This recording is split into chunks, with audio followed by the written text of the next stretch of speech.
Today there are a lot of updates from the Kharkiv direction. Here, after Ukrainians had seized the initiative in all directions in the region, Russians decided to respond by resorting to their dominant tactic of sending waves of infantry groups, using significant amounts of their reserves in a desperate attempt to preserve the initiative. However, Ukrainians unleashed all available weapons, including HIMARS rockets that were just waiting for the green light from Western partners, particularly the United States. Since the full-scale war began in February 2022, the American administration has prohibited Ukrainians from striking Russian territory with Western-made weapons. Consequently, Ukrainians had to watch as Russians prepared for another offensive against Kharkiv without being able to preemptively target enemy forces. This culminated in another Russian attempt to seize Kharkiv last month. In response, Ukrainians intensified diplomatic efforts to gain permission to strike key bases, equipment, ammunition depots, and anti-aircraft systems in Russia's Belgorod region. Finally, President Joe Biden granted this request, albeit limited to the area near Kharkiv. Ukrainians had already planned their next actions and were awaiting permission to start their wave of strikes. In order to open the airspace for the usage of HIMARS and other weapons, their first targets became Russian radars and air defense systems. Within hours, they were able to successfully locate and destroy one of the most modern enemy surveillance radars, Kasta 2E2. The geolocated footage from the Belgorod region shows how they are using one of their locally developed loitering munition systems, RAM-2. The first drone targets the truck carrying the antenna, and the second successfully destroys the command post vehicle. This was immediately followed by a massive launch of HIMARS rockets, which can be seen in this video released by the Ukrainian forces.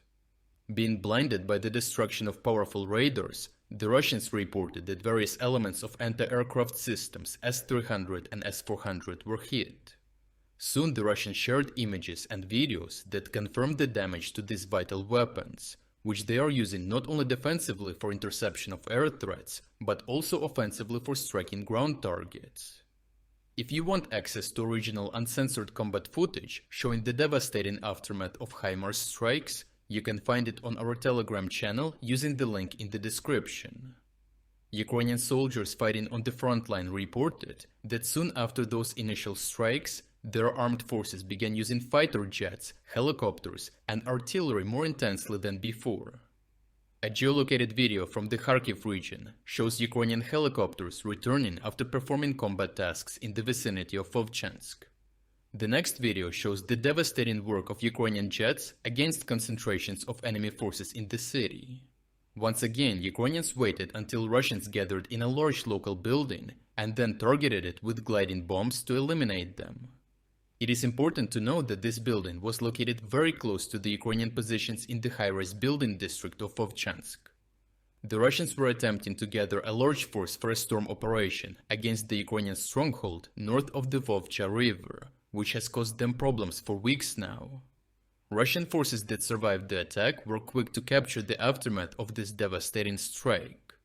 The original uncensored videos of this operation can be found on our Telegram channel as well.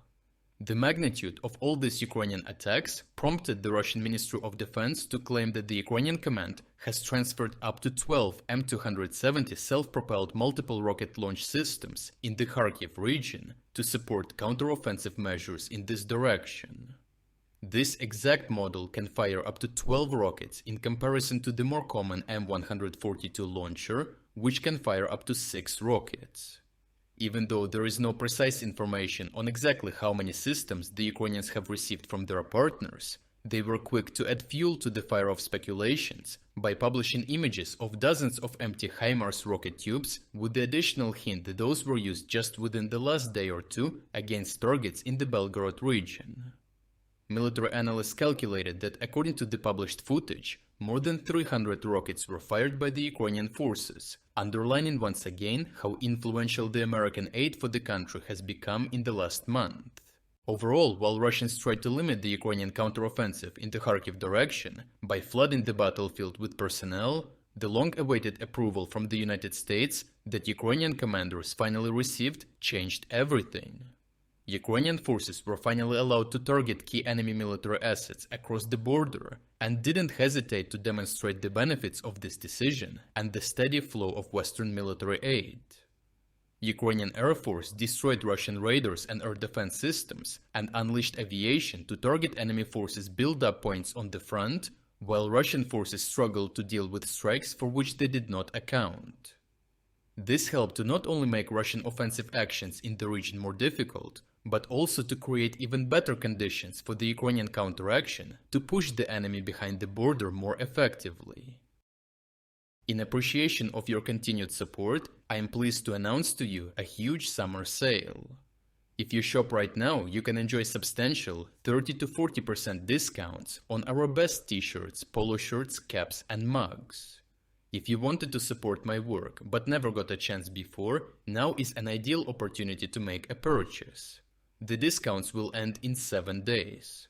So check out the link in the description to take advantage of this offer before it expires. I truly appreciate your continued support of my work.